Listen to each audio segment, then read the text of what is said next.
Congregational meeting, same thing, in accordance with the call of the session. I'm really big on that.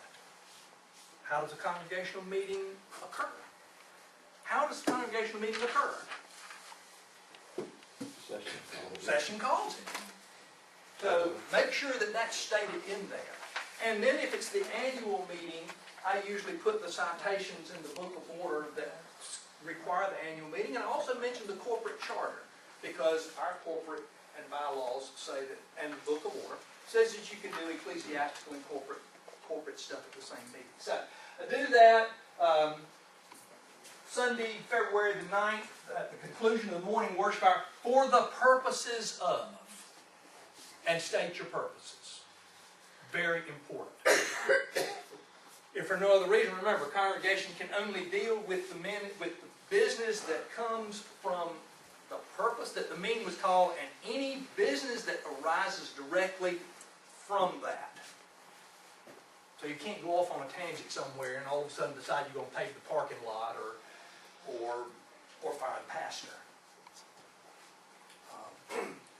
Meeting was called to order, quorum declared. You can read all that. I won't have to read it all. And then, and remember the limited purposes that we can have a congregational meeting.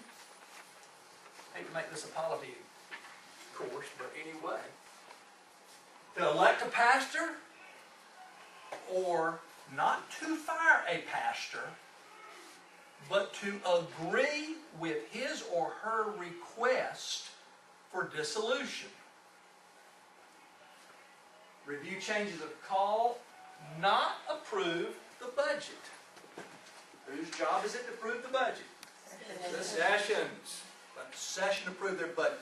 Let the congregation review it. The session approves the budget. It's their job. Elect ruling elders and deacons and trustees, buy, sell, or mortgage real property. That's the key, real property. Someone asked me the other day, someone said they wanted to sell the communion table and buy a new communion table. Do you have to have a congregational meeting? I said, no, and I wouldn't. I would sure make sure that the secret committee and everybody else knows before you did it. But that's a sessional decision. Session, look in your directory for worship and other things. They deal with the furnishings and appurtenances and the use of the building. This is real property. Wallace decides they want to buy the property next door. You have to have a meeting. Wallace decides they want to sell the property next door. You have to have a meeting. And each of you all would have to check with your various old records to see if you took Chapter 8 exemption and don't have to get Presbytery's permission to do that. And call the Presbytery office. Presbytery would know, sure. Do any of you know? Do any of you know if you all have taken Chapter 8? I guarantee you most of you most of you old churches have. Okay. Receive whatever report, record it, do your thing. Then I say the purpose of the media. I think there's one more thing to be added to that list of limited purposes. Yeah. It's new in the book, and it's if the congregation is going to enter into a joint ministry in the community. Yeah, and I didn't put that in there because I wasn't as familiar with it, and so rather than making a fool out of myself, I decided to just eliminate it. It's something new, but it's interesting to me. It's very interesting. Which makes good sense. Yeah. When you, because you're dealing, and it's number 6, I think.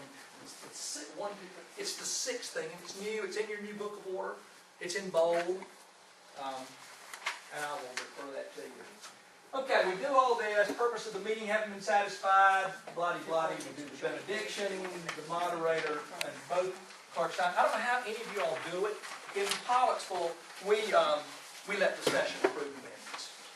But some of you may actually read your minutes right there and let the congregation, but I don't care. Just make sure that somewhere they're approved and they go in your session book. Okay.